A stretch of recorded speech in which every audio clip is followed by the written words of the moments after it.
at Klopp House, and the impact that that's had both on yourself and the Liverpool fans, who are now far more aware and educated as to what they can and can't say when it comes to LGBT issues. How proud are you of that interview?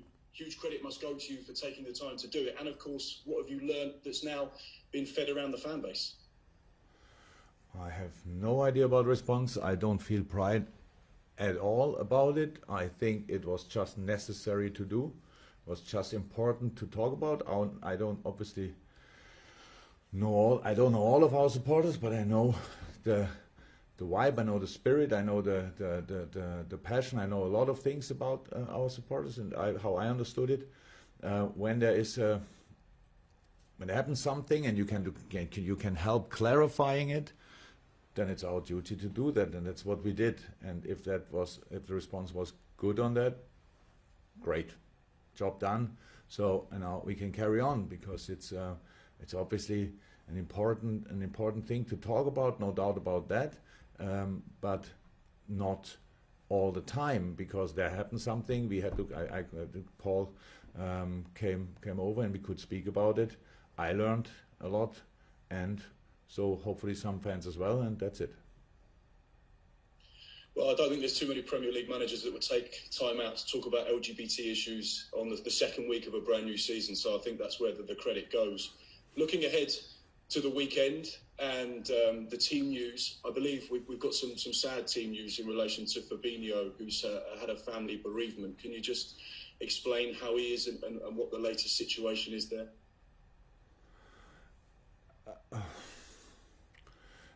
I would like to say it's a private situation. Fab is here and is doing what he's able to do, and that's it pretty much to say about that. We all feel for him, we all feel with him, we all, not sure how to say it, but gave him and his family our condolences. Try to give him all the warmth, all the love we have in this moment, and that's it. The rest is private. And in terms of the other players, which I guess seems insignificant when you look at his news, Jordan Henderson played in a behind closed doors game against Aston Villa, and Thiago, what's the latest on them? Will they be back for this weekend? Yeah, much closer. Yeah, they're much closer. They look fine. Now we have to make the decision. Or they look really good in the game and look good during the training week. So now, up to me to make some decisions. Okay, thank you, Mark. We'll go to Joe Izzard from Premier League Productions and then to Ian from TalkSport. But Joe first. Afternoon, Jürgen. Hope you're well. Can you hear me? Yes, I can hear you. Great. So the last time Burnley were at Anfield, they ended a 68-game unbeaten run, stretching back to April 2017. How much extra motivation do the memories of that defeat offer the players and staff? Not in a moment, sitting here, to be honest. I didn't even think about it. Now when you told me, that's something I didn't like. When I think about that game, it was a strange one. But yes, we lost it, Burnley won it. That's how football is, so well deserved. But has obviously nothing to do with the game now. We will try everything to have our first home game in front of our crowd for 520-something days, I think. And we want to enjoy that, and football is only possible to enjoy when you when you play positive in a positive way, when you just go for it. There are no guarantees out there, not at all, especially not against Burnley, because they can make your life really uncomfortable. They defend well, they have really good footballers in the team. Sean is doing a brilliant job there, set them up to be not only annoying, but they can be annoying as well. Good set pieces, all this kind of stuff, a clear way of play. So that's what we prepare for, not for any kind of revenge or whatever. We really want to have a positive game, and that only works when you play really good. And just on the note of return to fans, it'll be the first competitive game back in front of a full stadium at Anfield for not only Ibrahima Konate but also last year's signings too. What impact has that had on the atmosphere among players and staff in the build-up to the match? Oh, everybody's looking forward to it massively. So you can imagine. Usually, when you sign for Liverpool, then one of the first things or one of the probably the first 2 or 3 things you are waiting for is your first game at Anfield, to feel and to experience that atmosphere. Everybody tells you about it. You might have seen a few games on television, but you don't know it before you felt it or experienced it.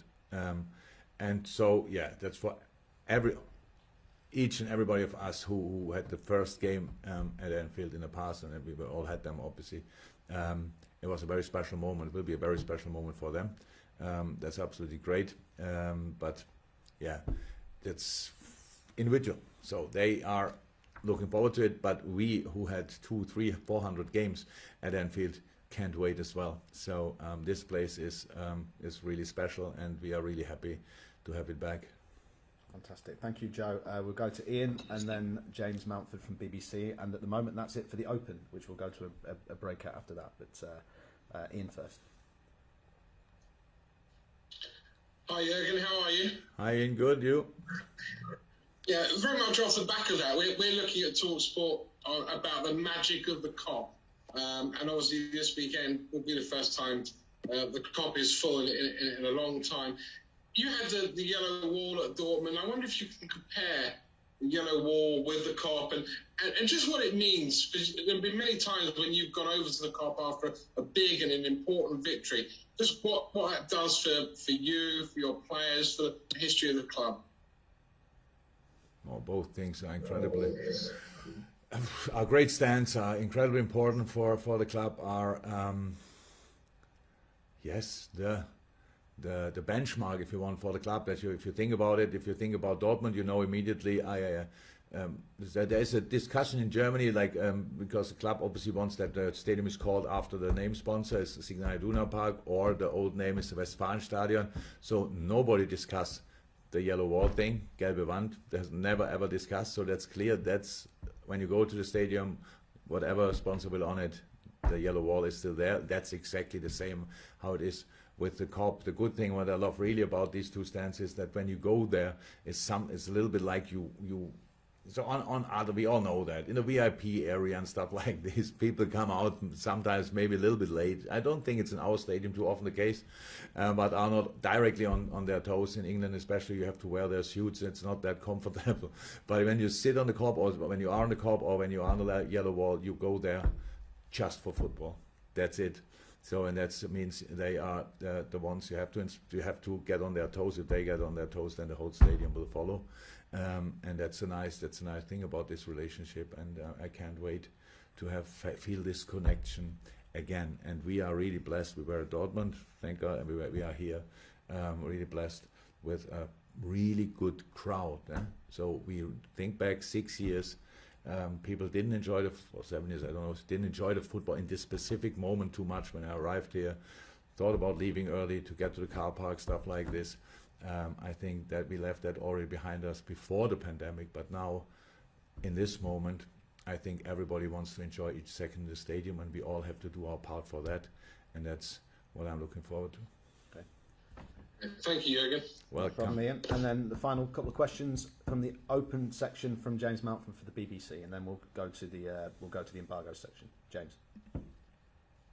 Hi, Jürgen. I appreciate your ask last week, but Jordan Henderson's contract situation, has there been any developments during the week about that, please? No. Still all good. So nothing to be unduly concerned about? No. Thank you.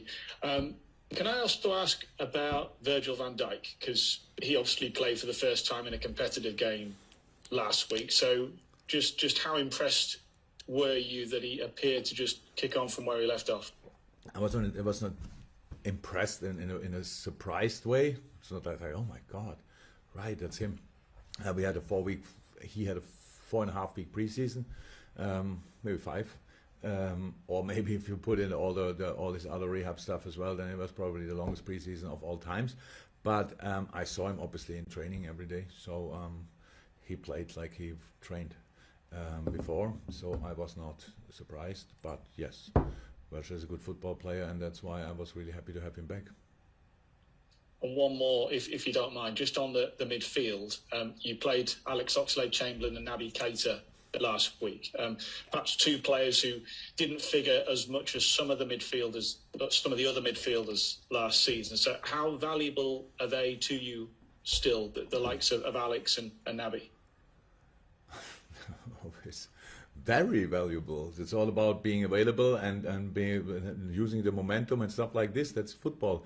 It doesn't make you a worse player or whatever. Without luck in life, you are really on the wrong side of a lot of things. And when you get injured in the wrong moment, the football train never waits. So we have to be really on top of that we try to keep them really in the best possible shape, stuff like this. But the quality of the players was never in doubt.